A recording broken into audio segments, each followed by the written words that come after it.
दोस्तों नमस्कार। आज मैं फिर से हाजिर हूँ एक नई कहानी लेके। भारत के मध्य प्रदेश के खंडवा जिले से है। ये एक बहुत गरीब परिवार की कहानी है, जिस परिवार में 4 सदस्य थे, माँ, बेटी और 2 बेटे।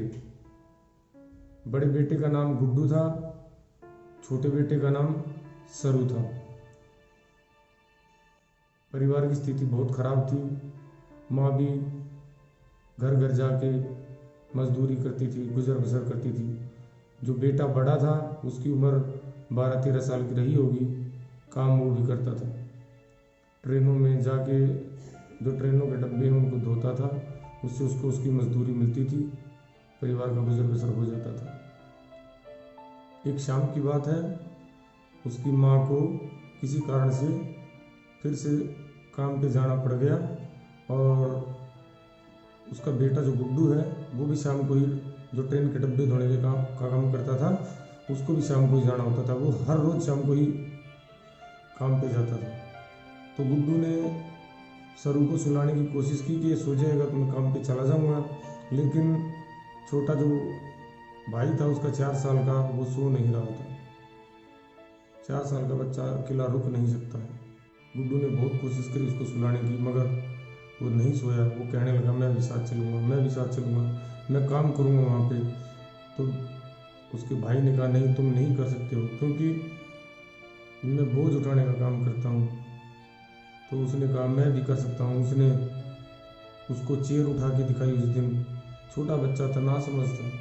फिर वो एक साइकिल उठाने की भी कोशिश करता, उसको दिखाने की कोशिश करता है कि मैं, मेरे में शक्ति है, मैं उठा सकता हूँ। बड़े भाई ने सोचा कि ये मानेगा नहीं, तो उसको वो साथ लेके अपने काम पे चला गया। जब पहुंचा स्टेशन पे तो शाम हो चुकी थी, अंधेरा गिर चुका था। सरू को नींद आ रही थी। पहुंचने के बाद उसने सरू को रेलवे स्टेशन के प्लेटफार्म पे एक बेंच पे उसको सुला दिया। बेंच पे सोने के बाद वो खुद काम पे चला गया। जाते हुए वो अपने भाई से बोल के गया था कि मैं भी थोड़ी देर में आ जाऊँगा, जब तक मैं ना आऊँ कहीं नहीं जाना है। उसने हामी भर दी और वो वहीं पे लेट गया। जब काफ़ी देर हो गई, स्टेशन खाली हो गई, सरू को डर लगने लगा। उसने अपने भाई को इधर उधर देखा, वो नज़र नहीं आया। तो उस बेंच से उठ के वहाँ पे एक ट्रेन खड़ी हुई थी, उसके डब्बे में चला गया और डब्बे की सीट पे जाके वो लेट गया। थोड़ी देर में ही थका हुआ था, नींद आ गई। जब उसकी सुबह आँख खुली तो उसने देखा ट्रेन चल रही थी। वो बहुत रोया, चिल्लाया, भैया को आवाज़ दी, भैया गुड्डू मुझे लेके जाओ। मगर 4 साल का बच्चा था, ट्रेन खाली थी। वो कभी ट्रेन के अगले डब्बे में, कभी पिछले डब्बे में दौड़ लगा रहा था। सुनने वाला कोई था नहीं। बहुत रोने बिलखने के बाद उसने बहुत कोशिश करी कि डब्बे का गेट खुल जाए, मगर डब्बे का गेट खुला नहीं। वो लोग था, ट्रेन पूरी खाली थी। ट्रेन कलकत्ता पहुंच चुकी थी, वेस्ट बंगाल, जो उसके घर से, खंडवा से 1600 किलोमीटर की दूरी पे था। सरू डर गया, रोने लगा, प्लेटफार्म पे रोने लगा। पर आपने देखा भी हुआ, स्टेशन पे बहुत सारे भिखारी, इस प्रकार के बच्चे भीख मांगते हैं। सरू की कंडीशन ठीक नहीं थी, गरीब परिवार से था, कपड़े भी अच्छे नहीं थे तन पे। सब ने सोचा भिखारी है। वो भागकर टिकट काउंटर पे गया। टिकट काउंटर पे जाने के बाद उससे कहने लगा मुझे अपने घर जाना है। भाषा प्रॉब्लम थी, उसकी भाषा उसकी किसी के समझ में नहीं थी। वहाँ सब बंगाली बोलते थे और वो उसकी भाषा उनकी समझ में नहीं आ रही थी।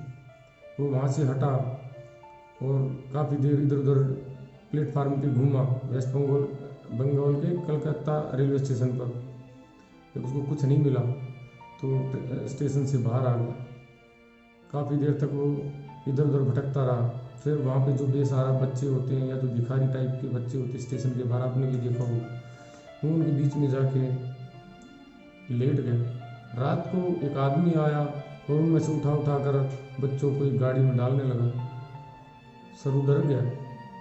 सरू उसको छोड़ के वहाँ से भाग लिया। काफ़ी देर हो गई भागते भागते, भूख प्यास से उसका हलक सूख रहा था, पेट में 2 दिन 3 दिन से खाना नहीं गया था। रास्ते में उसने देखा कि एक जगह माता की मूर्ति, वहाँ पे काली माता को बहुत पूजते हैं। उसने काली माता की मूर्ति को देखा, उसके पास गया, उसने उसके सामने हाथ जोड़े। छोटा बच्चा था, जितनी उसकी समझ थी उस प्रकार से उसने उसके सामने हाथ जोड़े और जो माता पे प्रसाद चढ़ाया और उसने उस प्रसाद को खाया। और उसी दिन वो हावड़ा ब्रिज पे सोया। अगले दिन सुबह उठा, उसको पता था कि मैं ट्रेन से आया हूँ, तो वो रेलवे ट्रैक पे आ गया और ये सोच कर के इस तरफ मेरा गांव है, उसी तरफ से पैदल पैदल चल पड़ा। रास्ते में उसको एक औरत मिली। उस औरत ने उसको रोका कि कहाँ जा रहे हो? अम्मी के पास जाना है। कहाँ के हो? उसने गाँव पूछा, कौन से गांव के हो? उसने अपने गांव का नाम बताया, गणेश तल्ले। मैं गणेश तल्ले गांव का हूँ। नूर उसको भरोसा देती है कि मैं तेरी मम्मी से मिलवाऊंगी। सुबह एक आदमी आएगा, वो जो तुझे लेके जाएगा और तेरी मम्मी से मिलवाएगा। वो उस पर भरोसा कर लेता है, उसके घर चला जाता है। शाम को एक रामा नाम का आदमी आता है, वो उससे उसका सौदा कर रही थी, वो सुन लेता है, उसको शक हो जाता है, वो उसे वहाँ से भाग जाता है। तो इधर उधर भटकने के बाद वो 2 महीने तक हावड़ा ब्रिज पे ही रहा। कभी किसी से पूछ लेता था, मेरे को गांव जाना है, मेरे को अपने गांव जाना है। हर कोई समझता था ये भिखारी है। एक दिन वो घूमता घूमता एक कैफे के बाहर बैठा हुआ था, भूखा था। अंदर उसने नज़र दौड़ाई तो शीशे के दूसरी तरफ एक आदमी खाना खा रहा था। वो खाना खाते खाते अपनी उंगलियां चाट रहा था, तो उसको देख के उसकी नकल करने लगा। जैसे उसने उंगली अपनी चम्मच से खाया तो उसने उसी प्रकार से इशारा किया, वो उंगली चाट रहा था। आदमी को दया आ गई, वो बाहर आया, उससे पूछा कहाँ से हो? उसने बताया कि मैं फिर से गणेश तले का हूँ। आसपास कलकत्ता के आसपास या हावड़ा रेलवे स्टेशन के आसपास कोई भी गणेश तल्ले नाम की जगह नहीं थी। उसकी भाषा भी मध्य प्रदेश की थी। लड़का उसको पुलिस स्टेशन ले जाता है। पुलिस वाले पूछते हैं किस गांव से, वो फिर गांव का नाम बताता है। आसपास कोई गांव ऐसा था नहीं जो पुलिस उसको सर्च करती। थोड़े दिन तक पुलिस ने उसको ढूंढा, उसके बाद उसको अनाथ आश्रम भेज देते हैं। अनाथ आश्रम में थोड़े दिन बाद एक मिसेज सूद आती है और वो उसकी ढूंढने में मदद करती है। न्यूज़पेपर में उसका इश्तहार डलवाती है। उस न्यूज़पेपर को 1.5 करोड़ आदमी पढ़ते थे, मगर उसका कोई पता नहीं चलता, उसके घर का कोई पता नहीं चलता। मिसेज सूद उसको घर ले जाती है, उसको थोड़ी बहुत इंग्लिश सिखाती है।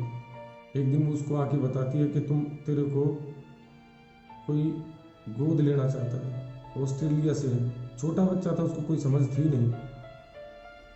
1987 में 1987 में शुरू को गोद ले लिया जाता है।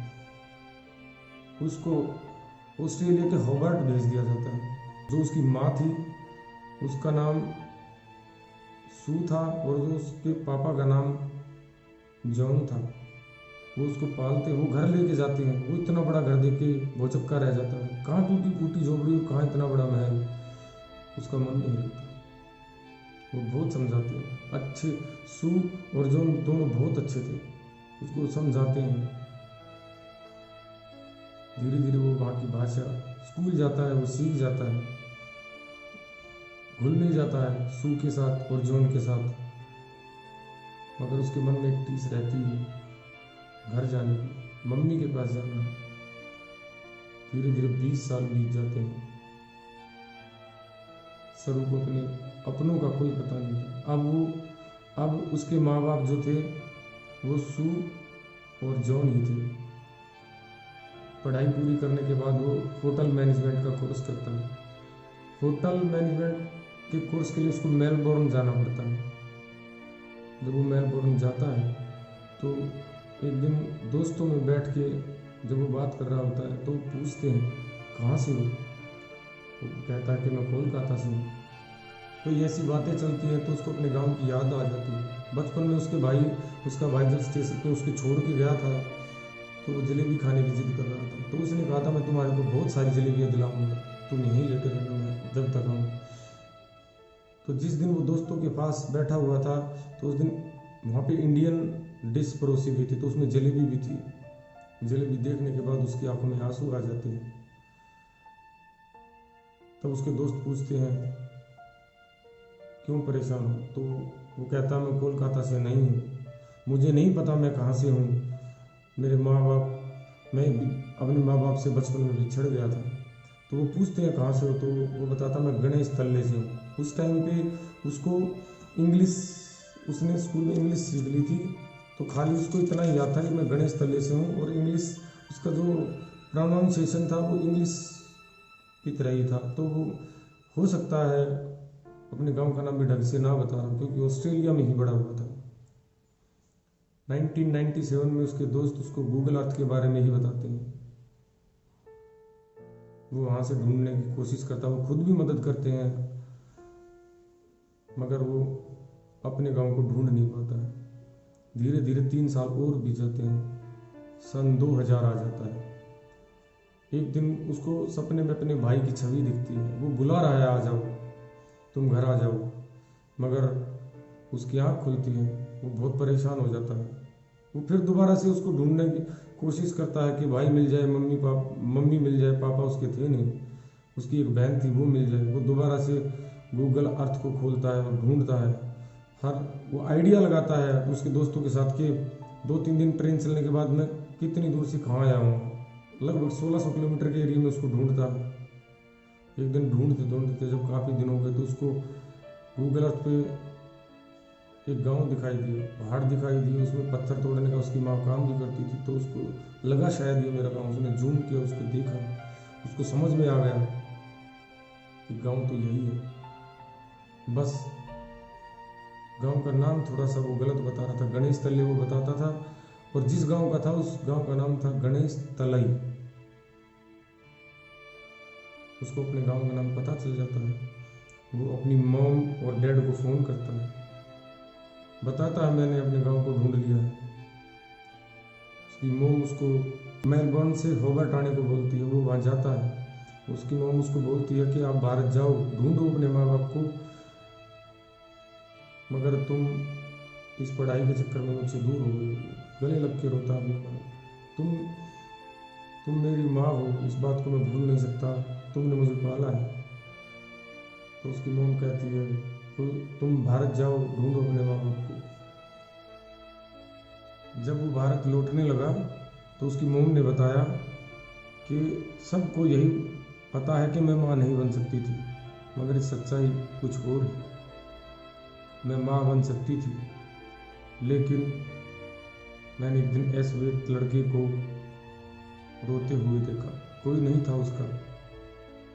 मुझे लगा ये मेरे से मदद चाहता है। अगले ही पल जब तक मैं सोच रही थी, वो लड़का मेरे बगल में खड़ा था। तब मैंने फैसला किया कि मैं अब माँ नहीं बनूंगी, मैं अब अनाथ असहाय बच्चों को गोद लूँगी, जो कि इस दुनिया में बहुत हैं। तब मैंने तुम्हें और तुम्हारे भाई को, शुरू की मोम ने एक और बच्चे को गोद लिया हुआ था, तब मैंने तुम्हें और तुम्हारे भाई को गोद लिया था। सरू फिर भारत आता है।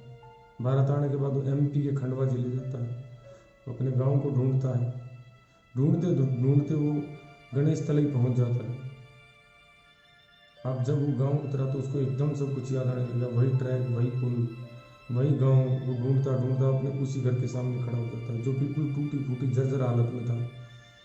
वहाँ पे वो किसी से पूछता है, इंग्लिश में बात करता था, वो किसी को इंग्लिश समझ में नहीं आ रही थी। वो पूछता है इस घर में रहने वाले कहाँ गए, कोई बताता है, क्योंकि भाषा प्रॉब्लम थी, कोई समझ नहीं पा रहा था। थोड़ी देर बाद वो इधर उधर पूछने के बाद एक आदमी आया, वो जो उसकी बात समझने, उसने समझा उसको, उसने बताया कि मेरी माँ का ये नाम है और मेरी बहन का ये नाम है, मेरे भाई का ये नाम है, वो कहाँ गए। उसने कोई जवाब नहीं दिया, उसने उसको रुकने के लिए बोला, वो चला गया।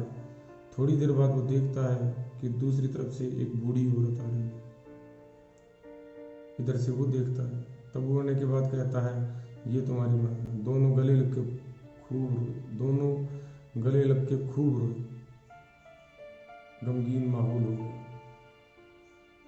हर किसी की आंखों में आंसू थे। माँ को इंग्लिश नहीं आती थी, बेटा इंग्लिश में बात कर रहा था, मगर माँ को इतनी तसल्ली थी, मेरे जिगर का टुकड़ा मेरे पास आ गया।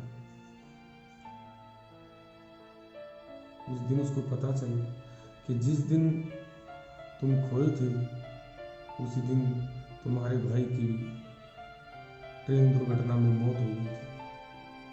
कारण था तुम खो गए थे, वो भाग भाग के ढूंढ रहा था, पटरी पे आती हुई ट्रेन को देख नहीं पाया और उसकी उसी दिन ट्रेन दुर्घटना में मृत्यु हो गई थी। उस दिन एक माँ ने एक नहीं दो बेटों को खोया था। माँ उस दिन बहुत खुश थी, मेरा बेटा आया। 25 साल बाद सरू दोबारा अपने गांव आया था। फिर वो गांव में हर जगह घूमता है, जहाँ जहाँ उसने अपना बचपन बिताया था, खेला था, उस रेलवे ट्रैक पे भी जाता है, वो उस पुल पे भी जाता है। उस दिन उसको पता चला कि उसका नाम सरू नहीं शेरू है। फिर उसकी पालने वाली माँ इंडिया आती है। इंडिया आने के बाद उसके गांव जाती है। शेरू की या सरू की दोनों माँ इकट्ठी होती है, गले लगा लेती हैं आपस में दोनों। इसके ऊपर एक मूवी भी बनी है, मूवी का नाम लॉयन है, हॉलीवुड की ये मूवी है, चाहो तो देख सकते हो। इसमें एक बात और कहना चाहूँगा कि भारत से हर साल लगभग 80,000 बच्चे गुम होते हैं, मगर सब सरू जितने भाग्यवान नहीं होते। लगभग 1% से भी कम अपनों से दोबारा मिल पाते हैं। 99% बच्चे ऐसे ही भीड़ में खो जाते हैं। हर कोई सरू की तरह भाग्यशाली नहीं है। दोस्तों, कहानी अच्छी लगी हो तो लाइक करना, मेरे चैनल को सब्सक्राइब करना। नमस्कार दोस्तों।